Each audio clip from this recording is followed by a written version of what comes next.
Listo, doctor. Iniciamos en 3, 2, 1, va.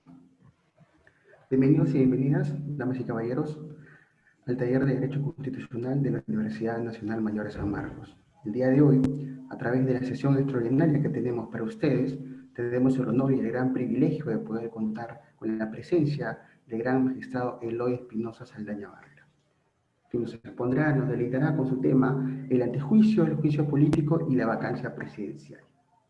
A propósito un poco del contexto de que estamos viviendo. El doctor Eloy Espinosa Saldaña Barrera es abogado por la Pontificia Universidad Católica del Perú, doctor en Derecho por la Universidad Nacional de Educación a Distancia en España, premio extraordinario a la mayor investigación en Derecho 2018-2019 por la Universidad Nacional de Educación a Distancia de España. Además, profesor de la Universidad Nacional Mayor de San Marcos, Pontificia Universidad Católica del Perú y distintas universidades europeas, o sea, Francia, Italia, Alemania y otras de suma relevancia.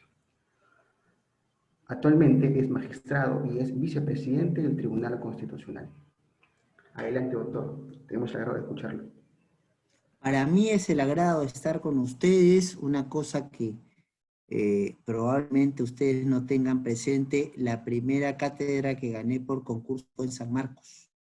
Y yo enseñé muchos años en el turno noche, siendo el profesor más joven de San Marcos, en la época donde habíamos profesores que no dejábamos entrar a Sendero a las clases y los alumnos nos protegían y teníamos que salir protegidos por los alumnos. Así yo comencé dictando. Y después seguí muchos años más en San Marcos. Lamentablemente el trabajo del tribunal me ha mantenido en estos últimos años al margen, pero es la feliz coincidencia de la reunión a la cual han ustedes tenido el detalle de invitarme, me permite otra vez conectar con San Marcos, con la cual siempre guardo el mejor de los recuerdos. Vamos a lo que se nos está planteando, ver que en realidad es el gran panorama de la discusión de la responsabilidad de los altos funcionarios. La historia comienza con la protección de la inmunidad y la inviolabilidad. La inviolabilidad es, y esto en un contexto, porque estas son figuras que vienen del escenario parlamentario. Entonces, en un contexto donde obviamente la Cámara de los Lores estaba muy claramente alineada con el rey de turno, pero la Cámara de los Comunes no. Entonces, el monarca era realmente un monarca absoluto, tal vez no con tanta potencia como lo fue en Francia, pero sí el monarca inglés era un monarca absoluto, entonces tenía la policía y tenía los jueces. Entonces surge, por un lado, la inviolabilidad por las opiniones que se puedan vertir dentro de la labor parlamentaria y la inmunidad de procesamiento y de arresto. O sea, lo que yo estaba allí buscando eran con esas prerrogativas, proteger que el congresista pueda, como alto funcionario, el parlamentario, porque ahí hay que distinguir, como bien distinguía Videgain, parlamento es el rey, en parlamento la lógica de los países de régimen parlamentario. El concepto de congreso en rigor surge por los países de tema presidencial, donde hay un rey que vaya a conversar, sino representantes de del pueblo que se reúnen, se congregan para poder tomar las atribuciones que corresponden. Entonces, ¿qué es lo que ocurre? Bueno, en la lógica de la inmunidad es muy clara. Habla de la preocupación por el delito común cometido por el alto funcionario, y esto ha derivado en la mayoría de los países a que exista una comisión de levantamiento de inmunidad, o entonces que se le encargue a la comisión permanente en las épocas de receso o de cierre del Congreso la evaluación que debiera ser inmediata e instantánea si estamos ante un requerimiento de un delito común y puesta a disposición de las autoridades correspondientes. Esto, por ejemplo, se aplicó a rajatabla, como se debe aplicar, en el caso, por ejemplo, de algunos años del entonces diputado Segarra de Cusco, que con algunos tragos de más, entonces teniendo un arma, le disparó a una persona y la mató. Entonces, ¿qué es lo que hicieron? Lo subieron al primer avión, lo pusieron a disposición de la Comisión de Levantamiento de Inmunidad. Esta comisión dijo, bueno, este es un delito común, la inmunidad no sirve para esto y váyaselo a juzgar en el fuero común. Y entonces, y otro caso más reciente, que es el caso del que fuera congresista Palomo Orefice. Palomo Orefice, entonces, va a ayudar al señor Lisier. Lisier era el dueño del barco Carisma, en el cual Montesinos hace su primera escapatoria del Perú, entonces, hacia Panamá. Pero claro, este señor quería salir del país porque lo querían detener. Y el congresista Palomo Orefice va a presionar para conseguir un certificado falso que pudiera acreditar, entonces, un pasaporte falso que pudiera acreditar la salida de Lisier.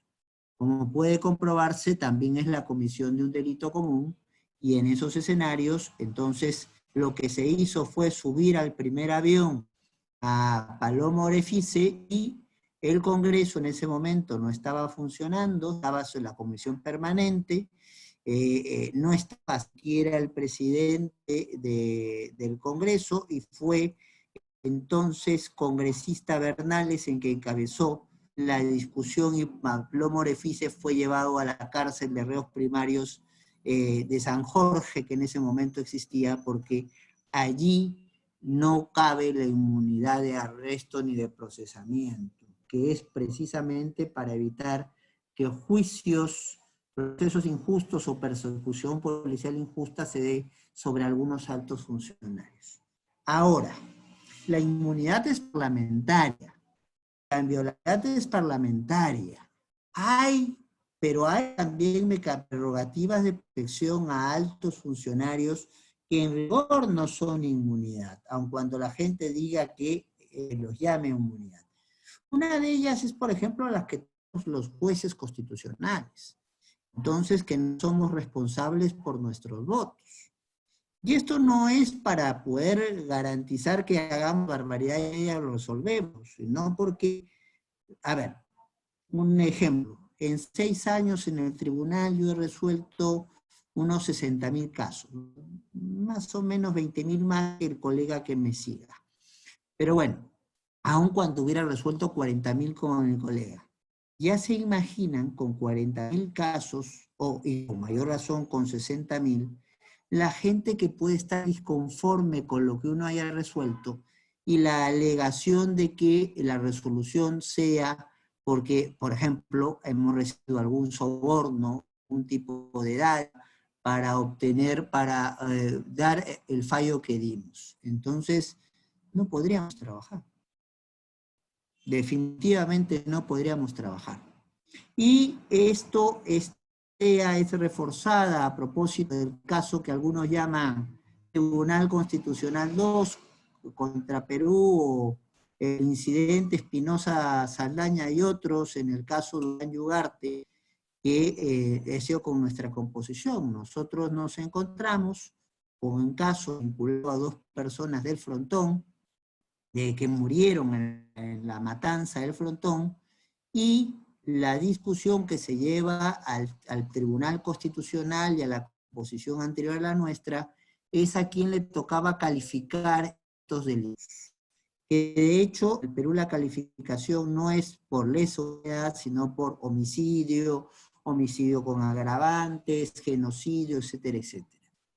Entonces, el magistrado de la composición anterior, el magistrado Vergara, firma un voto que aparentemente es raro porque coincide en la mayoría de cosas con el resto de sus compañeros, pero no coincide en lo principal, y creo con un voto con razón.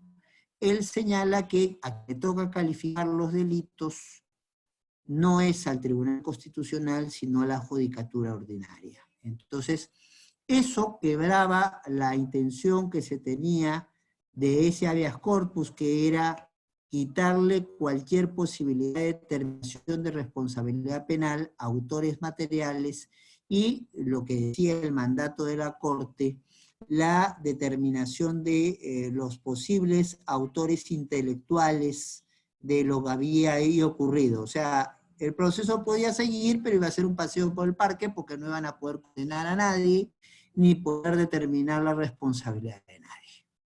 Entonces, frente a eso, nosotros, ante la duda de ese voto, tomamos el expediente y descubrimos que el entonces magistrado Vergara, que había ratificado en que él no estaba de acuerdo con que el tribunal calificase, y por descubrir eso nos quisieron pues destituir a 4 magistrados e inhabilitar a quien le habla por 10 años para cualquier función pública. Entonces, y se plantea también un escenario de una medida cautelar ante la Corte, en el caso de Uraño Ugarte, y la Corte es muy clara de hablar de la irresponsabilidad que tienen los magistrados por sus votos, porque si no, no habría posibilidad alguna de independencia y de parcialidad judicial. Si el juez tuviera que estar temiendo al poder político, al poder económico o a cualquier consideración sobre lo que resuelve, no resolvería en justicia y en derecho, sino resolvería en función a las presiones a las cuales es sometido. Entonces, primera cuestión, surge la posibilidad de proteger a altos funcionarios con la inmunidad parlamentaria, pero después se proyecta escenarios de protección que no son de inmunidad a otros funcionarios. El ejemplo clásico es el ejemplo de los jueces. Ahora bien, ¿qué pasa cuando ya el delito no es un delito común, sino es un delito de función? Entonces, primero ponernos de acuerdo qué significa un delito de función. En algunos casos es muy claro, por ejemplo, tomo dinero aprovecho mi condición de congresista y tomo dinero del sueldo de los trabajadores que trabajan para mí, para mi propio beneficio, allí hay un delito de función. Entonces, o yo siendo congresista, entonces miembro de una mesa directiva y hay obras que se tienen que hacer en el Congreso, yo aprovecho y ejerzo influencias para que se contrate a algún proveedor y no a otro, y con eso recibo algún tipo de beneficio. Entonces, pero en algunos otros casos la determinación del delito de función no es del todo clara, y eso ha sido un problema no tanto a nivel del Congreso, sino a nivel de la determinación de los delitos de función en el ámbito militar, porque en el Perú, como todos sabemos, hay unidad y exclusividad de función jurisdiccional, pero esta unidad tiene 2 excepciones, la del fuero militar y la del fuero arbitral. Entonces, y solamente puedo ir al fuero militar cuando soy un militar o un policía que ha cometido un delito de función. Entonces, a veces esto no es muy claro. Pero lo que sí es muy claro que son los franceses los que van a decir, frente a los delitos de función, tiene que, o a las acusaciones de delito de función que pueden ser múltiples y que pueden hacer que el alto funcionario, sea congresista o los funcionarios que un país defina, y ahí está en el caso peruano la lista del 99 y el 100, entonces el alto funcionario puede no hacer su trabajo. Vamos entonces a darle la protección del antejuicio. El antejuicio es una institución de origen francés. Entonces considero Congreso, por eso hay una comisión de acusaciones, una subcomisión de acusaciones constitucionales, en la Comisión de Constitución, que nada tiene que ver con la Comisión de Levantamiento de Inmunidad, porque es otra cosa. La Comisión de Levantamiento de Inmunidad es para los delitos comunes. Para los delitos de función, entonces yo lo que hago es una evaluación pares para ver si se ha violado esto y si considero que se ha violado esto, pongo al parlamentario a disposición del Ministerio Público y el Poder Judicial, el Ministerio Público haga su parte. Entonces, y no necesariamente significa en el escenario francés que el parlamentario al cual se le aplique el antejuicio pierda el puesto.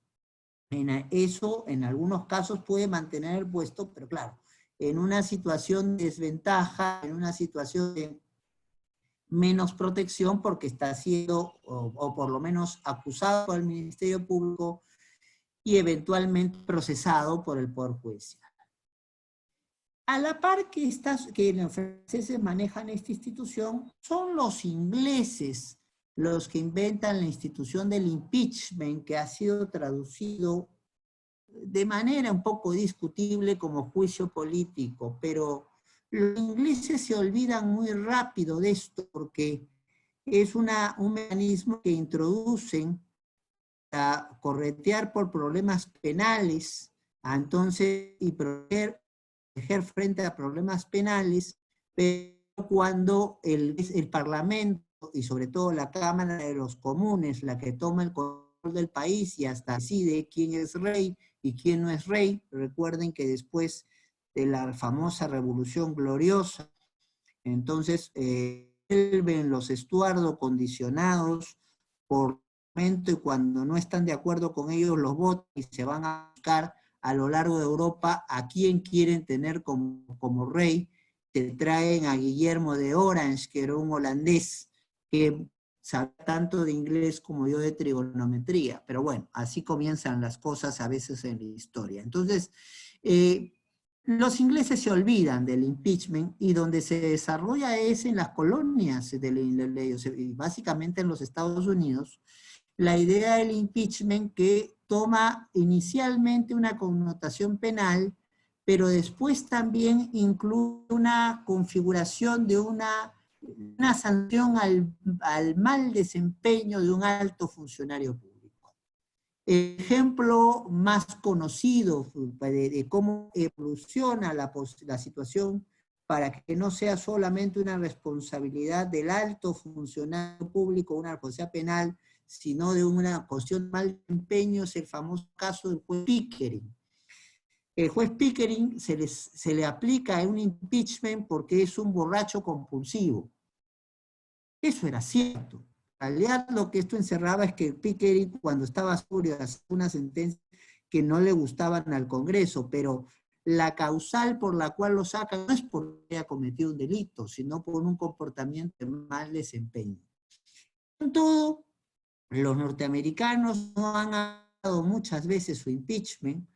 La última vez que estuvo muy cerca de aplicarse fue con Clinton por el incidente Levinsky, y no porque los norteamericanos hayan considerado en ese caso que tener relaciones extramaritales sea una cuestión a evaluar, sino lo que estaba detrás era la acusación de una obstrucción a la justicia que estaría habiendo dado en este caso, pues la señora Levinsky conversa con una amiga, la señora Tripp, y le confiesa que en las declaraciones que dio en su momento ante un fiscal especial nombrado para una investigación que se le hacía a Clinton, ella había mentido por indicación precisamente del presidente Clinton. Y esto, como al puro estilo peruano, había sido grabado por la señora. Entonces, eso es lo que inicia el impeachment y Clinton se salva por 4 votos de ser destituido, porque eso sí es claro, la sanción del impeachment es una destitución, o por lo menos una inhabilitación. Puede venir acompañada de una inhabilitación para la función. ¿Qué pasa en el caso peruano? En el caso peruano tenemos desde el principio, entonces, una fórmula de antejuicio, pero donde no solo se hablaba de delitos de función, sino también de infracciones a la Constitución. Y esto no es solamente una cuestión peruana, es una cuestión que aparece en las constituciones latinoamericanas desde el siglo XIX. ¿Qué es una infracción a la Constitución? Bueno, esa es la pregunta del millón. Entonces, en el caso peruano, en el siglo XIX se dio una ley tratando de reglamentar qué sería una infracción a la Constitución y esa ley nunca se aplicó. Entonces, esto ha dado un margen muy amplio en algún momento para que pudiera entonces estarse en una situación de dueño de nada.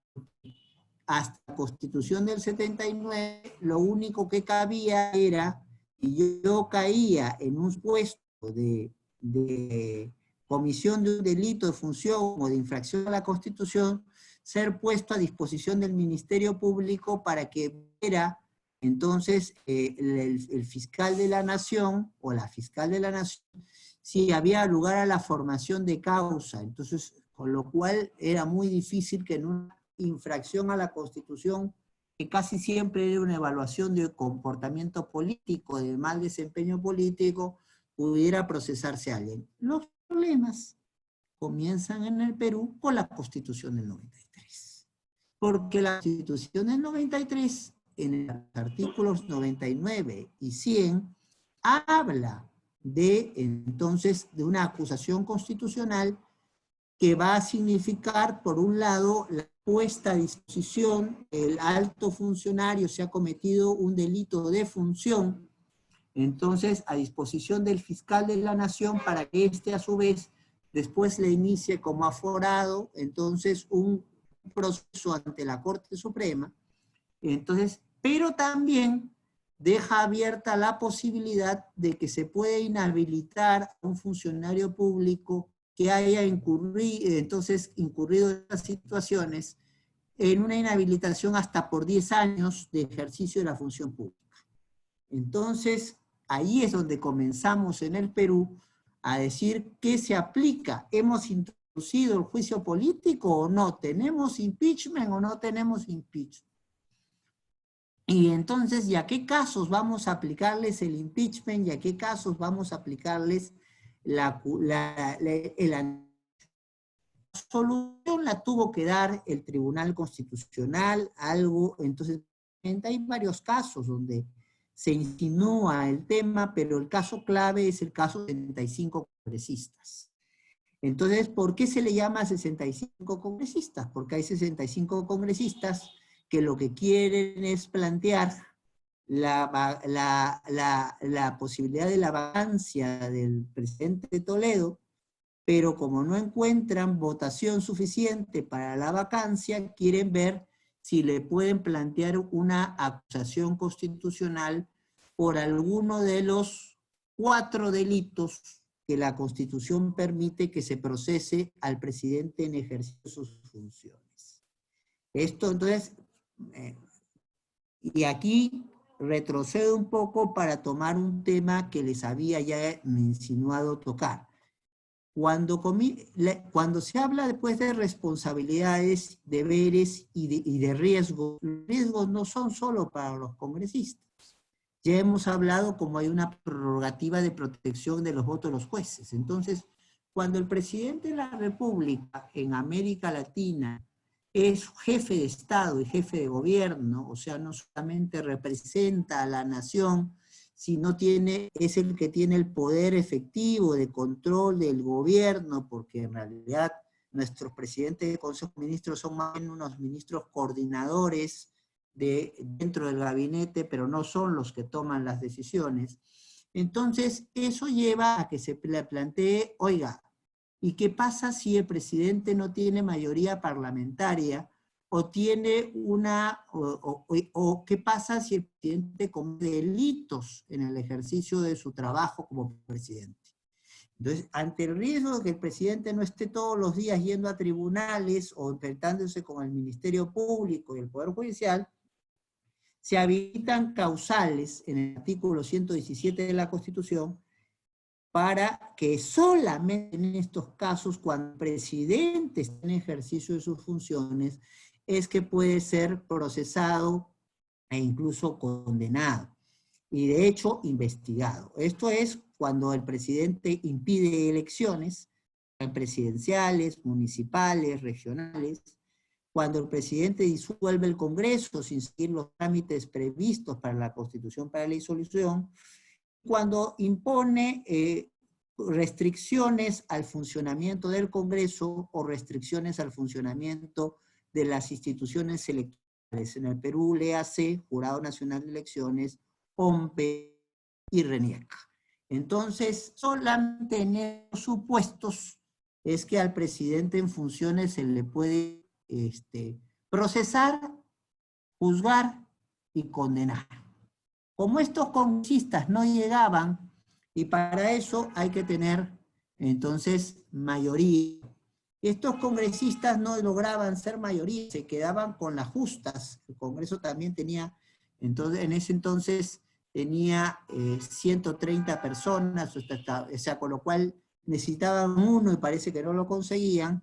Entonces dice, vamos a la acusación constitucional. Entonces, vamos a ver en qué caso se puede hacer preguntan, un juicio político y la sentencia el tribunal lo resuelve. Dice claramente la sentencia que cuando estamos ante delito de función, el trámite es ante juicio. Y es entonces puesta a disposición del fiscal.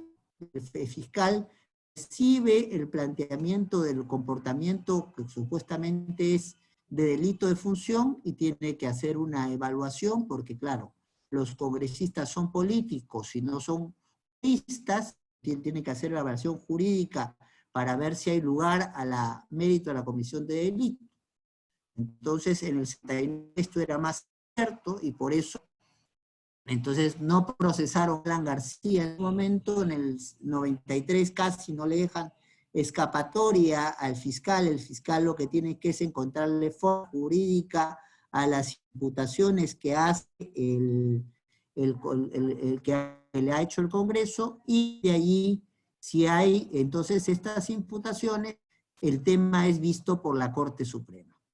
Entonces, así surge. ¿Y qué pasa? Entonces, ¿por qué se considera en esa sentencia 65 congresistas que hay responsabilidad del presidente de la República por infracción a la Constitución? Entonces, lo que le entrará al presidente es que podrá ser inhabilitado por una cantidad mayor a 10 años. Y esta lógica no solo se aplica al presidente, sino a toda la lista de altos funcionarios que están recogidos en los artículos 99 y 100. Allí estamos los ministros de Estado, los congresistas, los magistrados del Tribunal Constitucional, los jueces de la Corte Suprema, los miembros de lo que es actualmente la Junta Nacional de Justicia, etc. Entonces, ¿por qué esta suerte de protección que en realidad no es tan protección?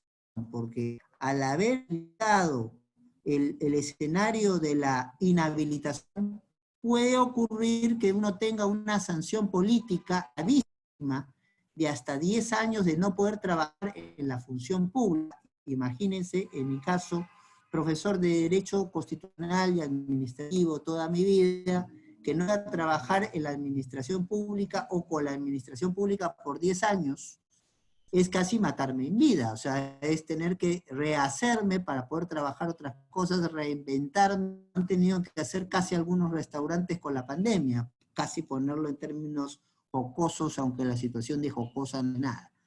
Entonces, y esta es la situación de la acusación constitucional. La vacancia es cosa. La vacancia no es una evaluación cuasi jurisdiccional, como tiene la connotación el antejuicio, no es una evaluación si se ha cometido un delito común, como es el levantamiento de inmunidad.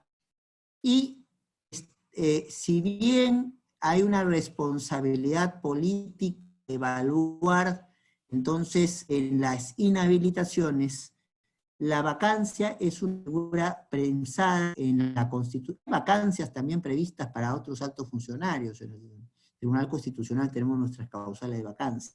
Pero lo que está marcado en la Constitución, el artículo 113, son las posibilidades de vacancia del presidente de la República. Entonces, comportamientos que debieran ser objetivos, claramente determinables, por los cuales un presidente no está en condiciones de seguir siendo presidente. Ojo, esto nada tiene que ver con la suspensión que está en otro artículo de la Constitución. En el caso peruano, y ahí hay una, y además, lo dicho tautológicamente, la suspensión temporal, como hablan algunos. Las suspensiones siempre son temporales. Entonces, la Constitución habla de suspensión porque, por ejemplo, un presidente puede tener una grave enfermedad un tiempo y en ese tiempo no desempeñarse, pero se recupera y vuelve al cargo. ¿Qué pasaría si el presidente de la República, por ejemplo, tuviera COVID? Y un COVID grave. Entonces, ahí hay una lógica de suspensión de él en el ejercicio del cargo, se apela a la sucesión presidencial, vicepresidentes van primero, si no hay vicepresidentes, presidente del Congreso asume las funciones presidenciales temporalmente. Pero la vacancia no, la vacancia es quitarle el cargo al presidente.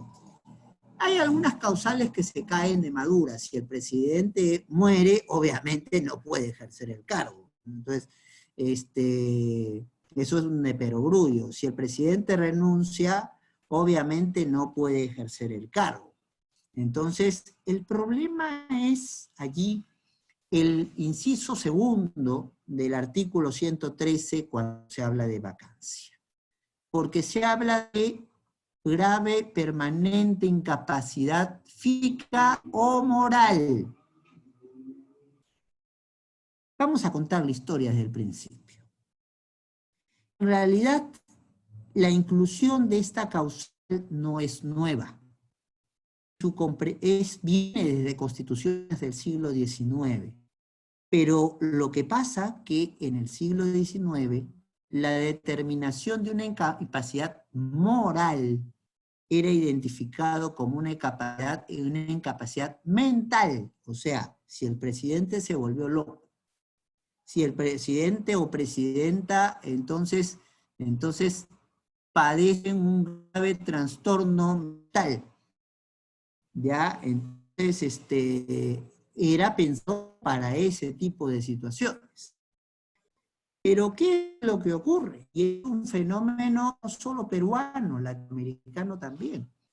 Tenemos en el caso ecuatoriano el caso de Abdalá Bucaram. Abdalá Bucaram era presidente muy pintoresco, era probablemente más conocido porque le encantaba un grupo uruguayo de cantantes, los iracundos, los llevó allí al Ecuador y grabó un álbum con ellos. Y tenía un gran descuido el país, entonces los ecuatorianos no se les ocurrió ni idea mejor que al no tener una causal de vacancia ad hoc, entonces, y no querer tener que hacer un procesamiento del presidente Bucaram cuando salga, porque consideraban que era un verdadero desastre, entonces invocaron que había incurrido en incapacidad moral. Pero, porque allí entonces comenzamos a convertir a la incapacidad moral en un cajón desastre para meter una serie de comportamientos desde comportamiento de mal desempeño hasta los delitos que no están incluidos entre el 117 y que no meterían un procesamiento inmediato del presidente de turno. Y lamentablemente se han dado dos casos también en el Perú en esta misma línea. El primer caso es el caso Fujimori. El caso, y por hacer una reflexión sobre esto, me cayeron muchos palos en el año. Yo era muy joven y probablemente por eso no tuve la prudencia de no hablar, además donde es preferible callar y no hablar. Entonces, ¿qué pasó con Fujimori? Fujimori renuncia a la presidencia por fax. Entonces, el Congreso de aquel entonces, como gesto político, tiene dos gestos políticos. Primero, quita su firma de la Constitución del 93. Y ahí después viene la gran discusión que ustedes pueden ver en la sentencia Colegio de Abogados del Cusco, para ver si la Constitución, al no tener la firma del presidente, tenía vigencia o no, y cuál es el valor de la promulgación presidencial para la validez y la eficacia de una Constitución. Tremendo. Y la otra Esto político que hace es, no te acepto la renuncia, te declaro la vacancia, adivina por qué causar, por incapacidad moral. Entonces, abrimos ahí la caja de Pandora. Y por eso, cuando en un caso donde esto pudo ocurrir, fue con Kuczynski. Cuando Kuczynski se descubre que no es cierto que él no tenía vinculación con Odebrecht, sino que había empresas donde aparecía como accionista trabajos para Odebrecht, y esto significaba por lo menos un delito de conflicto de interés, teníamos entonces, y de enriquecimiento indebido, totalmente vinculado. Entonces, pero ninguno de estos delitos están en el 117 de la Constitución, no permiten un procesamiento inmediato de Kuczynski. Entonces, otra vez viene el fantasma de la moción de vacancia por incapacidad moral. Ahora, ¿qué pasaba? Después de haberse visto no solamente cómo se salvó la primera acusación con los mani audios, los mani videos, entonces ya sabía que no tenía voz en el proceso, y antes de exponerse a la aplicación de una vacancia discutible que sea su invocación, entonces Kuczynski renuncia a la presidencia. Y esto nos lleva pues a la situación actual, ¿no? Yo una cosa puedo comentar y a otras cosas no, porque todo indica que este tema puede tener una alternativa en el Tribunal Constitucional, y puedo hacer un adelanto de opinión. Como todos sabemos, he aprendido que la vacancia como mecanismo político que es, entonces muchas veces las connotaciones jurídicas que debieran respetarse no se respetan.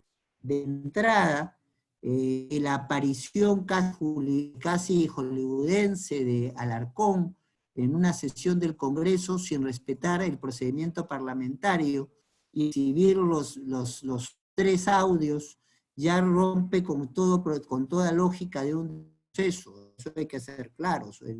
En el Congreso las cosas entran por una comisión, debió esto verse la comisión, corroborarse la validez del audio por la comisión, y hemos llegado a la sinrazón, que entonces en la cual se estaba votando y finalmente aprobando debatir una moción de vacancia a un presidente de la República, y recién se estaba, al mismo tiempo, la comisión de fiscalización, la comisión correspondiente, estaba interrogando a un testigo clave que para todas las enseñas parece ser la persona que grabó los 3 audios. Las cosas tienen que hacerse bien. Yo no voy a decir que el comportamiento del presidente Vizcarra es un comportamiento digno de elogio, todo lo contrario. Pero hay escenarios para el tratamiento de las cosas. Entonces, si yo quiero plantear una vacancia, lo primero que tiene que darse lo que tiene que darse es el planteamiento de, entonces, si hay pruebas contra un presidente, procesamiento por una comisión, en este caso, de fiscalización, a la cual se le había dado competencias de comisión investigadora. O sea, con mayor razón podía alegar su situación de la actuación de la acción. Luego viene los números: 26 para presentar el pedido, 52 para poder aprobar el pedido y convocar dentro del 10º día al presidente de la República para que conte lo que van a ser las argumentaciones que sostienen la vacancia. Y lo que se ha hecho es eso. Se ha invocado otra vez de manera discutida y discutible la incapacidad moral, y se han conseguido 65 votos, que no son muchos porque hay que revertir 24 abstenciones. Entonces, y una cantidad similar de votos en contra.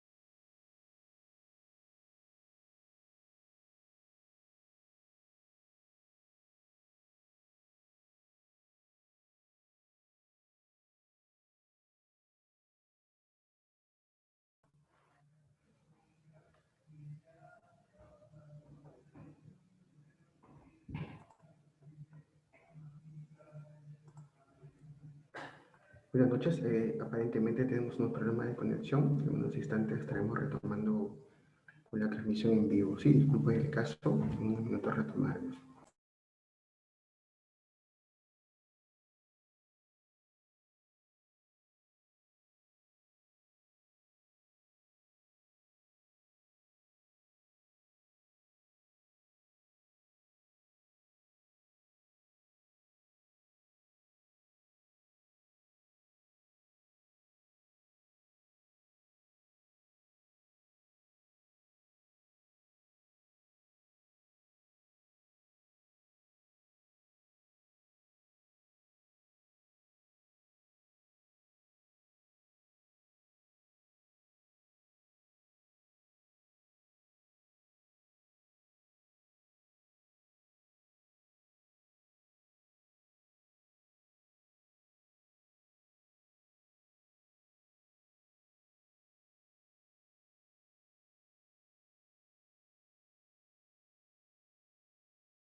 Listo, doctor, retomamos. Disculpe el caso de los participantes de esta sesión. Como ya sabe, un contexto donde la conexión de Internet suele fallar, propio del contexto que vimos.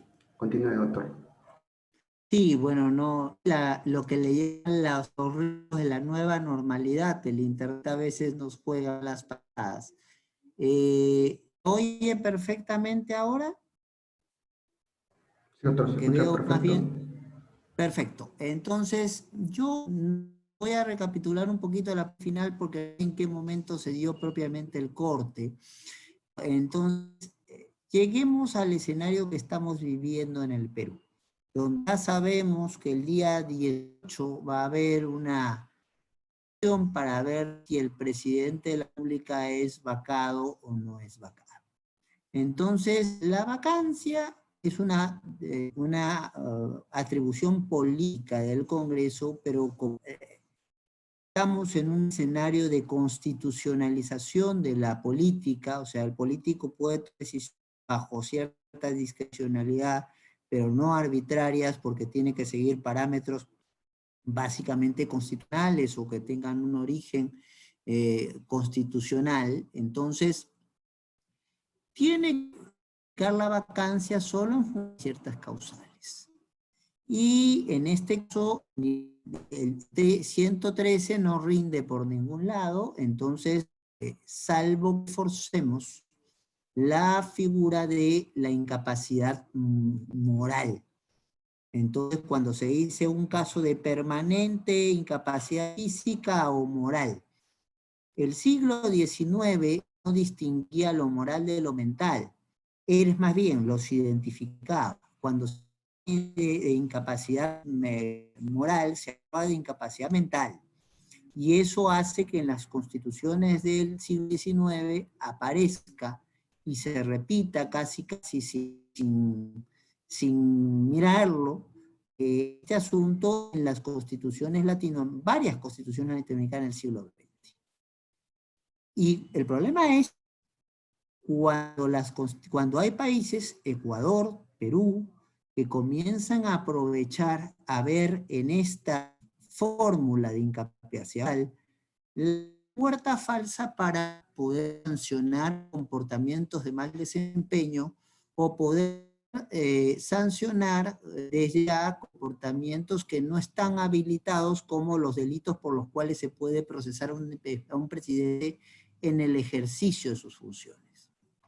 Yo creo que sí se había escuchado ya mi explicación del 117, ¿no? O sea, no solo la protección va a jueces y a congresistas, sino también, o a los funcionarios que van a una acción constitucional, se busca que el presidente no esté en tribunales por todos los casos durante todo el tiempo de su mandato, y solamente cuando incurren ciertos comportamientos considerados delictivos, el impedir las elecciones nacionales, municipales, regionales, el disolver el Congreso sin seguir la pauta constitucional, el impedir el normal funcionamiento del Congreso o de las instituciones electorales como la OPE, la RENECO, el Jurado Nacional Electoral de Perú, es que se puede juzgar al presidente, procesar al presidente en el ejercicio del cargo. Si no, apela a la lógica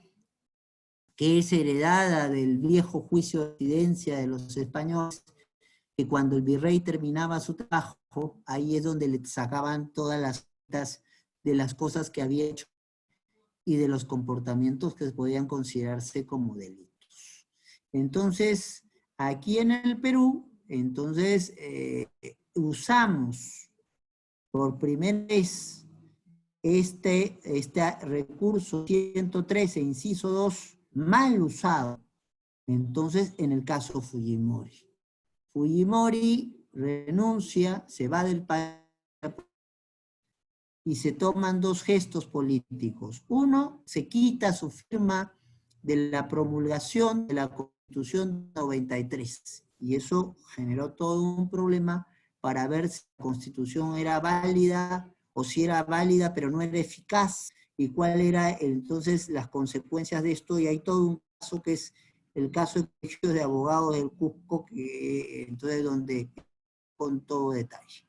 Entonces, y el segundo gesto fue decirle, no te acepto la renuncia, sino te vaco, te aplico vacancia por incapacidad moral.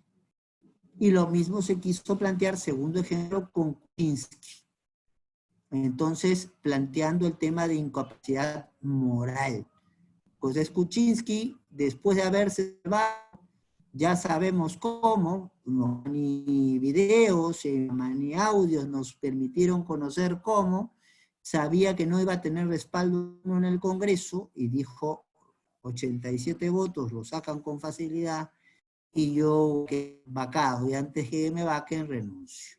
Pero entonces ahí hemos abierto dos peligrosos antecedentes para utilizar algo que no debiera ser utilizado como ha sido utilizado, que es la idea de una incapacidad como una suerte de cajón desastre para evaluar todo comportamiento que considero de mal desempeño de un presidente o como para de alguna manera tomar decisiones sobre lo que considero un delito de un presidente, pero que no está en los supuestos que permiten su procesamiento inmediato, o sea, los supuestos del 117.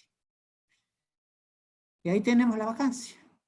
Vacancia que ha comenzado no precisamente de la mejor manera. O sea, esto debió, si había una comisión investigadora de las contrataciones que se habían hecho sobre el señor Cárdenas, más conocido como Richard Swing. Entonces, lo que debió hacerse es llevar estos videos a la comisión, hacerse el peritaje de su validez, y en ese sentido, la comisión investigadora llevarlo como parte de sus conclusiones, y creía que había una responsabilidad plantearlo ante el Pleno. Aquí no, aquí se hizo el show de ponerlo en el Pleno, dejar los temas de agenda del Pleno y meterlo. Entonces, eso, si han seguido parte de la discusión de hoy, ha habido congresistas que han cuestionado el tema, y aquí también le han dado al presidente de la República el día de mañana un elemento como para poder buscar la nulidad del procedimiento que se le ha seguido. Bueno, ya hubieron el primer paso, el pedido que tuvo 35 firmas, después quitó Roel la suya, entonces se necesitaban 26, ya hubo la aprobación de la moción de censura, se necesitaban 52 firmas, hubo 65, bastante lejos de las 87 que va a tener que necesitarse el día 18 para declarar la vacancia del presidente. Y si declara la vacancia del presidente, yo me enervo de hacer comentarios políticos o de coyuntura, pero queda claro que la línea de sucesión, habiendo renunciado la vicepresidenta Arauz, a quien le tocaría asumir la presidencia de la República, es al presidente del Congreso. La Constitución dice que el presidente del Congreso, cuando asume la presidencia, inmediatamente convoca elecciones. Fue lo que, por ejemplo, hizo Paniagua cuando, como presidente del Congreso, habiendo renunciado Fujimori por fax, y ahí renunciando sus dos vicepresidentes, asume la presidencia, y por eso él está 8 meses como presidente mientras se hace las correrías del proceso electoral. Pero aquí tenemos un detalle, ya las elecciones están convocadas, o sea, ni eso haría el presidente del Congreso si iba a ser presidente de la República. Para ir terminando en lo que es la presentación del pantallazo de la situación, y dentro de lo que yo puedo hablar, algún comentario sobre ciertas posibilidades que se han esgrimido. ¿Podría plantearse un amparo?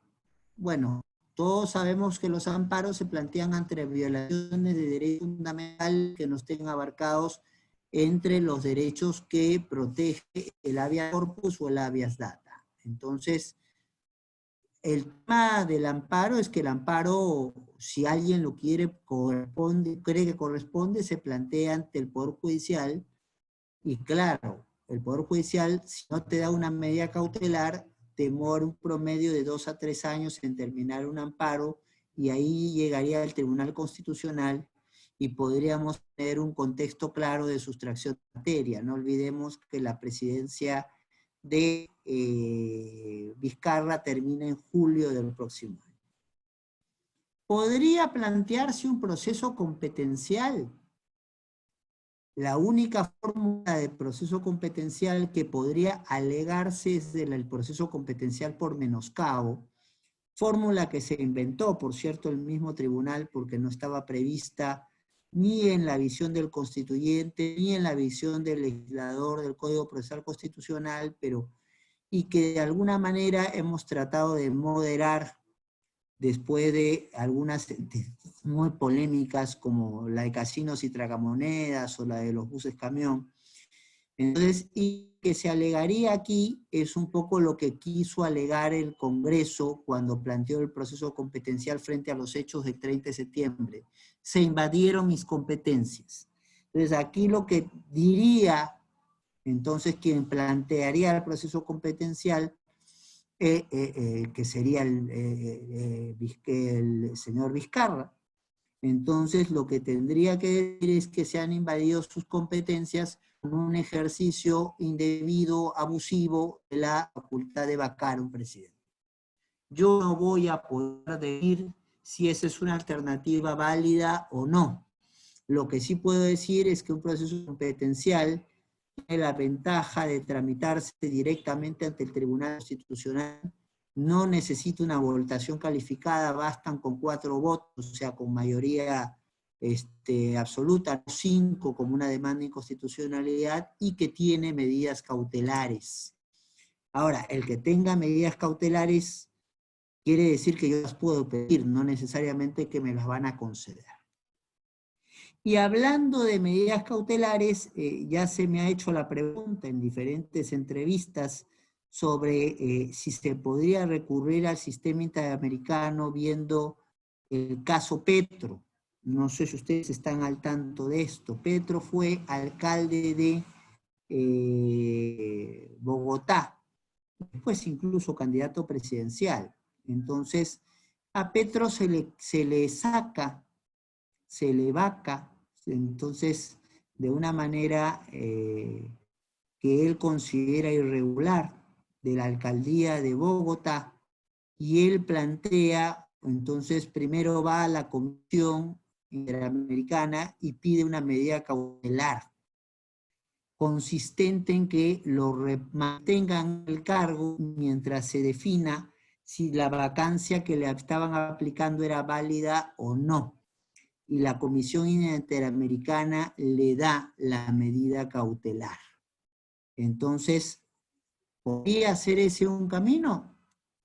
Habría que explorarlo. Ahora, también habría que tener en cuenta que la Comisión Interamericana recibe promedio de 8.000 pedidos de medidas cautelares al año. Entonces, con lo cual, si no se tiene un contacto muy fuerte y directo en el escenario de la Comisión Interamericana, pues mi medida cautelar tiene 8.000 razones para esperar ser resuelta frente y concedida frente a otras. Entonces eso, y que no hay que confundir la medida cautelar de la comisión con la medida cautelar de la Corte que dio, por ejemplo, en nuestro caso, ¿no? Un caso que se llama, que algunos llaman constitucional 2 o Espinosa Saldaña y otros, ¿no? Que es un incidente dentro de un caso de la Corte Interamericana. El caso Durán y Ugarte. Entonces hay jueces que están decidiendo si este caso tiene que seguir siendo conocido por el Poder Judicial o es un caso que tiene que ser visto por el Tribunal Constitucional. Entonces había el voto de un magistrado que se quiso tergiversar. Nosotros pusimos al descubierto que se había que tergiversar ese voto.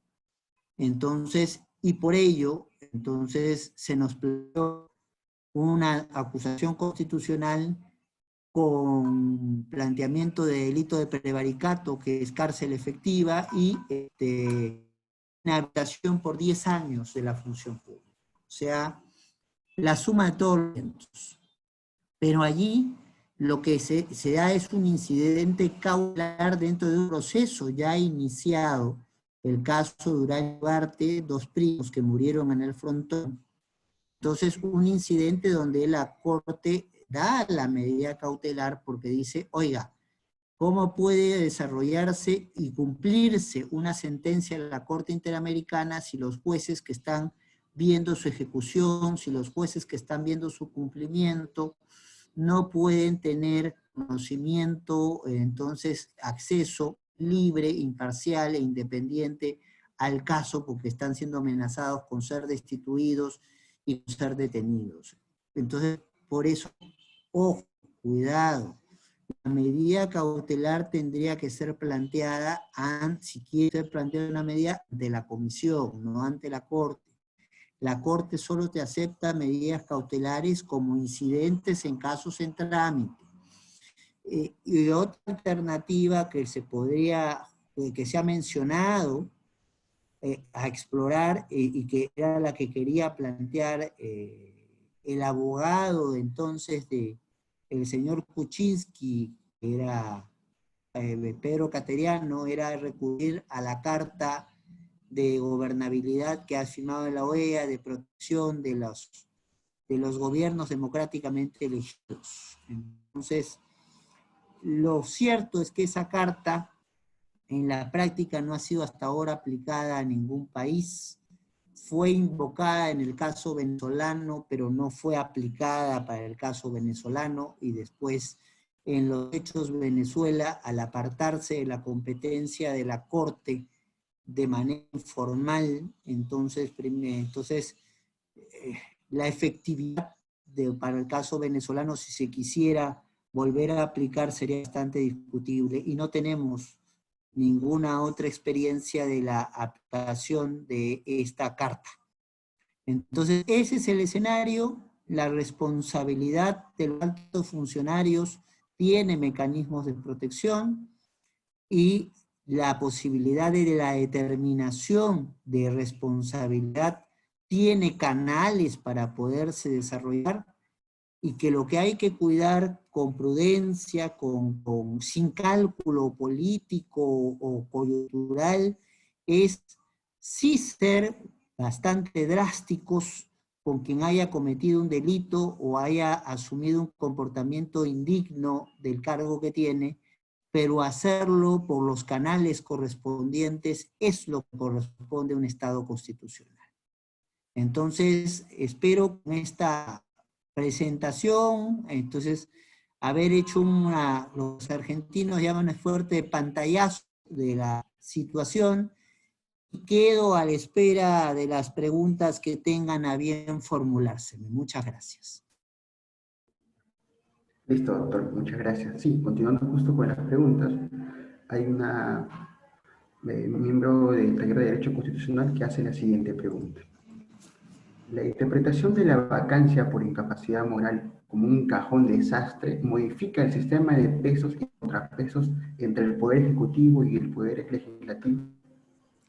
Sin duda que sí, porque en realidad estamos habilitando una posibilidad de sanción que no habilita en rigor el texto constitucional. Le estamos dando una atribución al presidente de ser vacado, frente a la cual no tiene parámetros claros para poder defenderse, porque en la medida que esa incapacidad moral puede ser entendida como todo o como nada, entonces yo puedo, en este caso, lo que parece que van a reconducirlo a la posibilidad de que el presidente hubiese indicios de la comisión de delitos del presidente. Entonces ahí uno cabe preguntarse, ¿y por qué no se esperó al cumplimiento del 117 de la Constitución? ¿Y por qué se habilita una vía no tiene una respuesta del Ejecutivo frente a eso? Recordemos que además, entonces ¿no? El Congreso, por un error también de diseño constitucional, pues cuando incorporamos figuras del parlamentarismo en un esquema presidencial, tenemos que tener mucho cuidado de cómo se plasma esto. Hemos incorporado esa vieja práctica parlamentaria. En el último año al gobierno, al Parlamento no se le toca. ¿Por qué? Porque ahí es muy lógico. El presidente del gobierno, como le llamarían en España, el primer ministro, como le llamarían en Inglaterra, la canciller, como el canciller, como le llamarían en Alemania, el jefe de gobierno, en realidad de un sistema parlamentario, es el jefe de la mayoría parlamentaria, ya sea que su grupo gana o porque hay una alianza de grupos que lo sostienen allí. Entonces, el último año es un año de transición y transferencia, entonces ni el presidente le pega al Parlamento, ni el Parlamento obviamente le pega, salvo que sea un Parlamento muy dividido, un Parlamento a la italiana, donde siempre hay 4 o 5 grupos y a los 2 años se lee, entonces, y terminando 3, y por eso casi todo político italiano con cierto nivel ha sido presidente o primer ministro, porque todos terminan cayendo por la fragilidad de la composición del Congreso. Entonces, hay que siempre tener cuidado en el Estado constitucional frente a una acción, puede haber alguna reacción. El problema es que como esa acción, vacancia por incapacidad moral, no estuvo pensada en los parámetros que se están previendo, no hay formalmente una reacción. Entonces, todas son especulaciones que tendremos que, seguramente, si ocurre la vacancia, convalidar o no convalidar en el Tribunal Constitucional, o convalidar o no convalidar en el escenario del sistema interamericano. Porque la Constitución no estuvo diseñada para que entonces a un presidente se procese por todos los delitos o los indicios del comportamiento delictivo en cualquier caso, sino solo por los 4 supuestos del 117.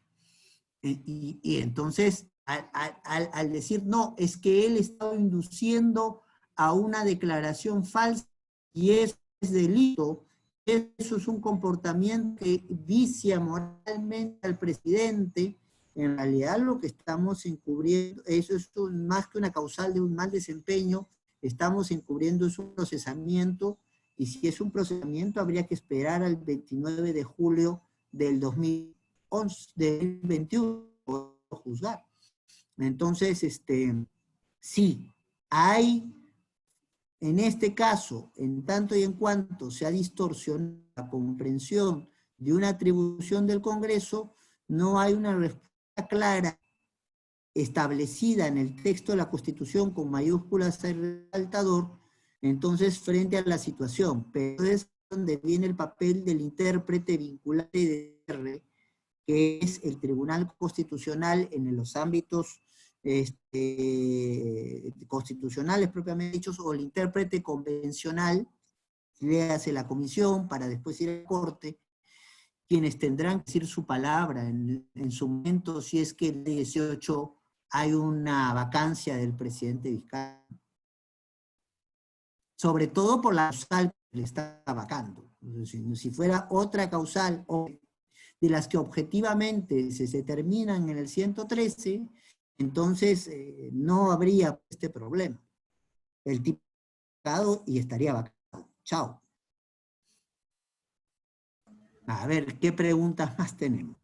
Listo, doctor. Otra siguiente pregunta es realizada por una de las autoridades del Facebook, que es la siguiente. ¿Se puede interponer medida cautelar cuando la demanda principal de amparo te declaran improcedente, pero te conceden la apelación con efecto suspensivo? Bueno, eso ya es una consulta que no tiene que ver necesariamente con el caso. No parece una consulta tipo profesional. Ahí hay una discusión eterna. En realidad el Código Procesal Constitucional no prohíbe, pero la judicatura ordinaria es muy reacia a aceptarlo. Entonces, si vemos la mayoría de pronunciamientos, y claro, y esos temas no llegan al Tribunal Constitucional, o sea, el Tribunal Constitucional, pero ya cuando llega un amparo, ya el amparo está jugado con una medida cautelar o no la tiene. El problema, la discusión para nosotros de las medidas cautelares son en los procesos competenciales, que es donde realmente nosotros nos pronunciamos si podemos conceder o no una cautelar. Entonces, la respuesta es muy concreta. A veces la doctrina permite, pero el intérprete vinculante no lo hace, y eso es un que pasa en este caso.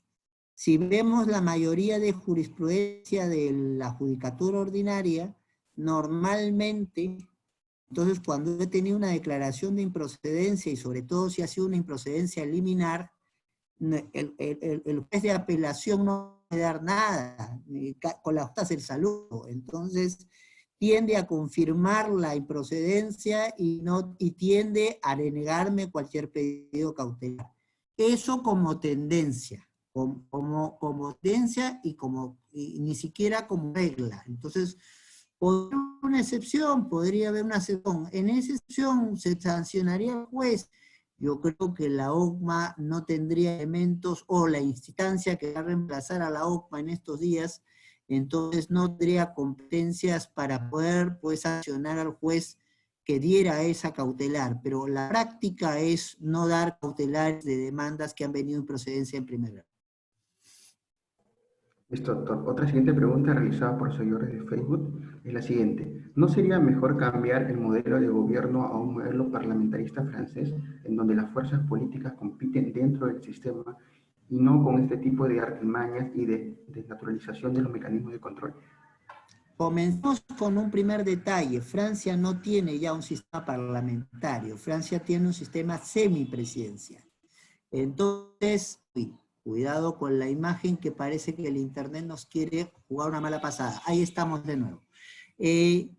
Lo que pasó con Francia es que tenía un parlamentarismo muy marcado y entonces en lo que ellos llaman la república, entonces porque cada vez que cambian de constitución los franceses hablan como de una república, entonces la Cuarta República tenían una gran confrontación y entre gobierno, congreso, ¿por qué? Porque tenían un sistema proporcional de elección, entonces de los parlamentarios entonces hacían alianzas para quien fuera gobierno y las alianzas se caían en 2 días. Entonces, el problema italiano repetido en Francia. Entonces, Francia entra en la guerra con Argelia y el país se hace casi insostenible gobernar, entonces tiene que llamar a De Gaulle, que había sido el héroe de la resistencia francesa en la Segunda Guerra Mundial,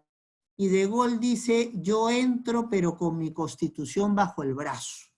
Y ahí instituye un sistema semipresidencial, donde a diferencia del sistema parlamentario, el jefe de Estado, por ejemplo, el jefe de España, es un gran ponedor de grandes conflictos y es una persona que hace una representación oficial, pero no tiene poder efectivo. El que tiene poder efectivo es el jefe de gobierno, porque él es elegido como parlamentario y es la cabeza de la alianza parlamentaria o de la mayoría parlamentaria obtenida por un partido.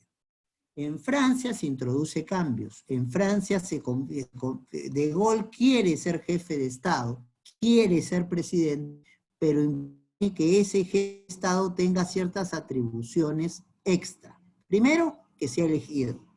Segundo, que pueda sacar decisiones sin necesidad de refrendo. O sea, nadie lo coacciona, lo coacta dentro del Parlamento para tomar sus decisiones. Y tercero, el tener la posibilidad de disolver cuando lo crea conveniente la Asamblea Nacional, que es equivalente a una Cámara de Diputados. Entonces, Francia no tiene un sistema parlamentario.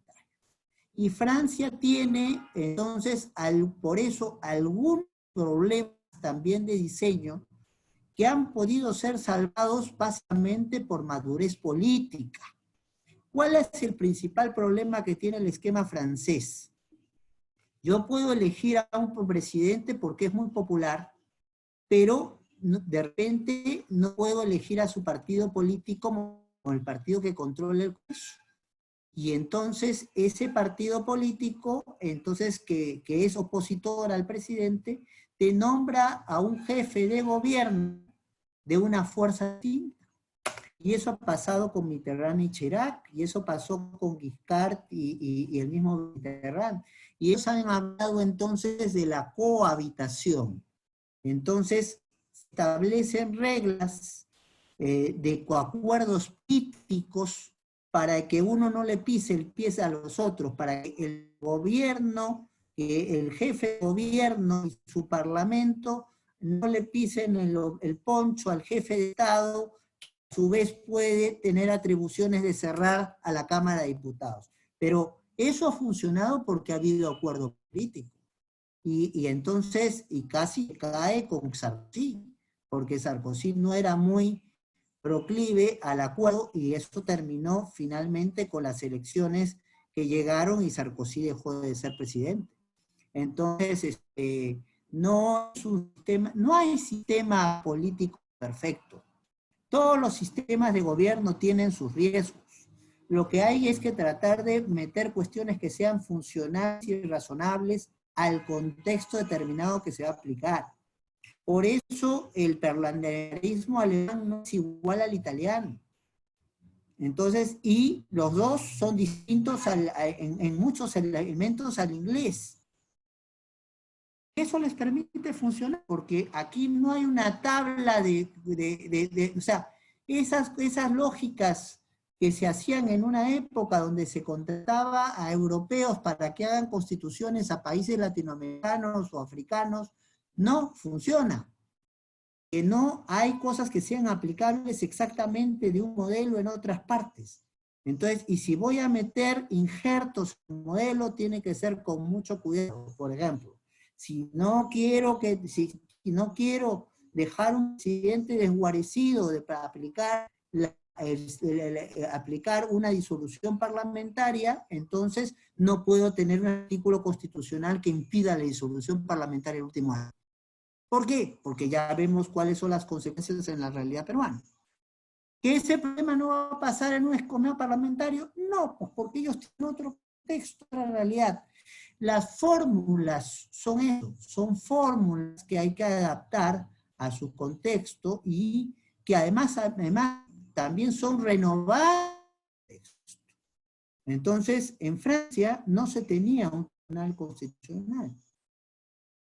Lo que se tenía era una corte de casación y un control previo político ejercido por, que es el equivalente a la Corte Suprema, un Consejo de Estado, que es un equivalente a una Corte Suprema en el contencioso administrativo, y se tenía un control preventivo por un Consejo Constitucional conformado entre políticos y juristas. ¿Y qué ha pasado? Con todos los problemas que surgen, han tenido con los años que convertir el Consejo Constitucional en un tribunal. O sea, ya tiene competencias ya no solamente de control preventivo, sino de control reparador, de casos de protección de derechos.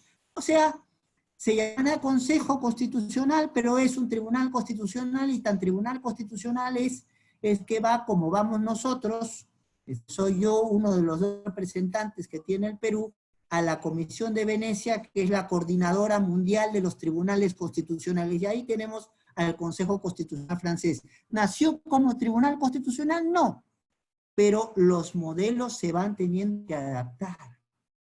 De eso las necesidades de reforma, y por eso a mí no me asusta que haya o reformas constitucionales cuando una constitución no encaja, o interpretaciones vinculantes de un tribunal constitucional, jurisprudencia de una corte nacional a la que nos tenemos que atener para resolver funcionalidades que pueden surgir. Perfecto, doctor. Una última pregunta. Perdón, disculpe, ¿podremos realizarle 2 o 3 preguntas más surgidas?